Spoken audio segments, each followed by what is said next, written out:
Greetings. Hope you're well. Today I thought we'd get straight into manganese and in particular the implications of that for Euro manganese, which is one of my long-term investments, and how are things looking for that.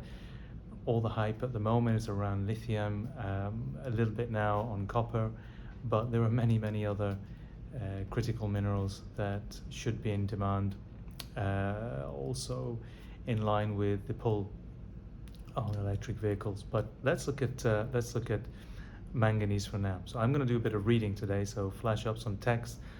Some of it I'll read verbatim. Let's get into it right now. So here's my first. It's my first headline. LMFP battery technology breakthrough could increase EV range by 20%, Integral's Power says. So that's a very recent actual news flow from a UK-based company, and from all the experts,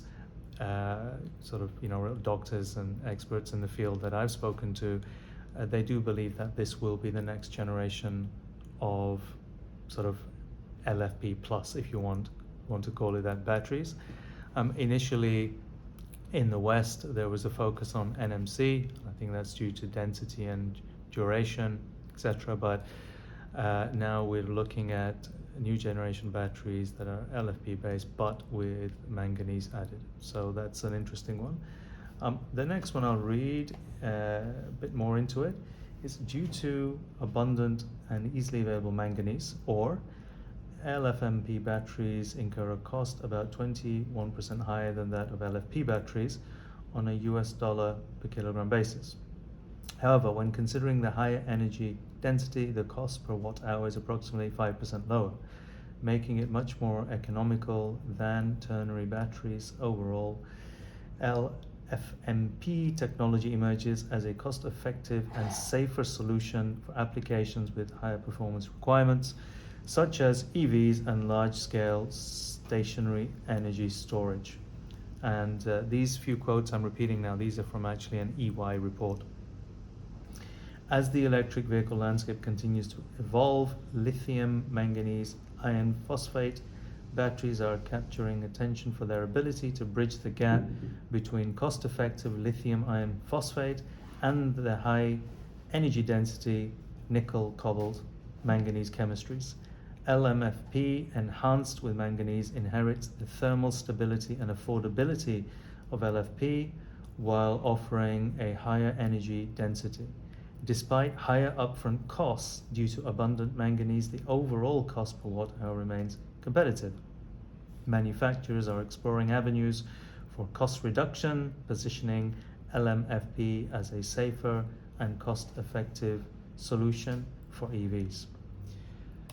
And if we go onto this chart, this is also pulled from EY analysis, February 2024, EY Pantheon, I think, analysis, and depicts here cost per kg higher due to the increased content. However, performance-wise, cost per kilowatt hour lower. And as you know, these things are changing on a quarterly basis. So as we've seen, the cost of batteries actually falling. I don't know what the latest cost for LMFP is currently, but hopefully it's also falling, and these metrics are even better, which means that we should expect to see more and more chemistries following LMFP, and hence a higher demand for manganese by extension. Here are some more interesting quotes. This one's from Kalanish. So Chinese battery manufacturer and automaker BYD will release its second generation blade battery based on lithium manganese iron phosphate technology in August. And this was in 2024, so I need to check where we are with that. And in addition to that, this year also, Chinese leading battery companies, Goshen High-Tech and Cattle, are also launching LMFP batteries. The expected energy density of their respective battery packs are, as you can see, 190 watt hours per kilogram, etc. So this was also recent report. Kalanish. Read you another one. This one's from electrive.com. Tesla validates LMFP cells from cattle already used by Chery. New battery cells from cattle with lithium manganese iron phosphate chemistry are already being used in a Chinese electric model. The new batteries will also be used by Tesla in the future, where the new cells are already being validated. Well, there's been a lot of hype around Tesla recently, and the massive hike in their share price of 20%. Well, that was the latest one I looked. Now, next year, when they release their new version of their cars and new models, it will be great to know. Actually, it would be amazing to know if they are deploying the latest LMFP batteries.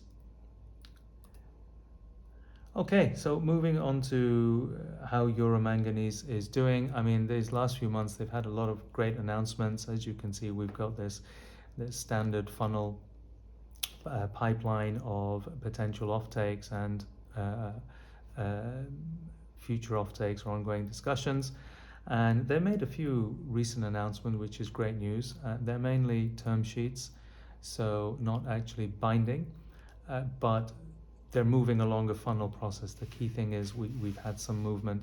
I think in total this year, 4 term sheets signed, and that's in addition to Verco, which is their binding term sheet, which is really great news.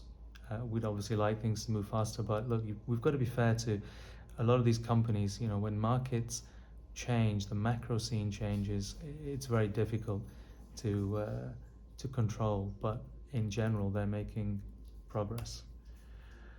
Okay, so let's move into some more specific announcements. These are more historic announcements. So EMN signed a $100 million convertible loan and royalty agreement with Orion late last year. EMN's next $30 million funding unlock is when it reaches 40% of its future production under offtake agreement.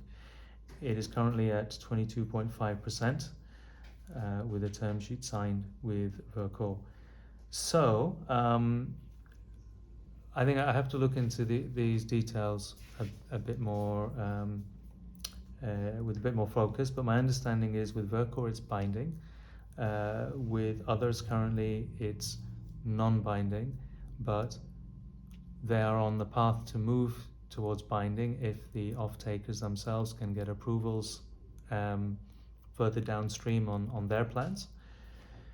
But it would be fantastic if we could get another binding offtake, because that would unlock the next tranche of finance. And if that happens, I think it's fantastic for the company. Then let's look at some of the other things. The CRMA strategic project status, and that obviously is very important. We hear about that by March 2025. That gives the project a higher status in the EU and better access and better terms of finance. I think that's quite important. So let's keep an eye on that. And we have here, yes, Manganese is approaching a final investment decision, but obviously it needs to unlock that funding from Orion, and as it moves into the next stage, there's more financing available for more of the development phase post FID. So, you know, all the plans are laid, and I like the way they're setting things up. I like the way they're pushing, and so I'm here for the long term. I know short term it's difficult. It's disappointing to see the value of the company and the share price right now, but they're still pushing ahead with what they can achieve, and I think these are admirable achievements in my view, given the circumstances. Okay, and we are also engaged with the Investment and Business Development Agency of the Czech Republic for an application to be made for Czech government investment incentives. Again, I think that is a great move. In addition to that, support of EIT, Energy to access more EU innovation funds, and also we've got the project listed on the website of the EIB. So I think that's again, setting things up on the financing side, for when that time comes, when those offtakes come and the Orion finance is unlocked and FID is done, then all of these things are beginning to sort of fall into place. And I really like this one actually, appointment of project director. Now, the other company that I was really impressed with in the way they continued to build out and set up their organization, obviously that costs money, was Vulcan Energy. It showed they had forward plans of actually doing the project, rather than, you know, trying to get bought out or something. Manganese exhibits the same signals to me at the moment, and I think the appointment of this project director is uh, is, is is very positive in my view. They're building out their organization, they're pushing ahead, and this person has experience with actual commissioning of projects. So this is very positive to me. That's my take on Manganese for now. That's my quick update. I hope you find it useful. I have quite a large holding, and I will be continuing to hold that long term. My view is if we get these Philips and these positive news flows, like Tesla announcing that it's using LMFP, or more developments from BYD, etc., on that, that should lead to high demand, more announcements, Europe specific and US specific, because those are the two sort of focus markets for Manganese. I think that would be positive. And of course the offtake agreements to unlock the next tranche financing, the CRMA, critical project status, March 2025, the expectation is there. Yeah, many things to look out for, but if demand curves up and we get an FID sometime next year, let's see, and potentially looking at a project commissioning by 2028, and I don't know how fast this will take, maybe end of 2027, then we should start to climb up that La Sonde curve. Let's see. All right. Give me your comments. Correct me where you think I'm wrong. Challenge me. The idea is to share, and each of us make our own enhanced investment decisions. All right. Have a great day. Cheers.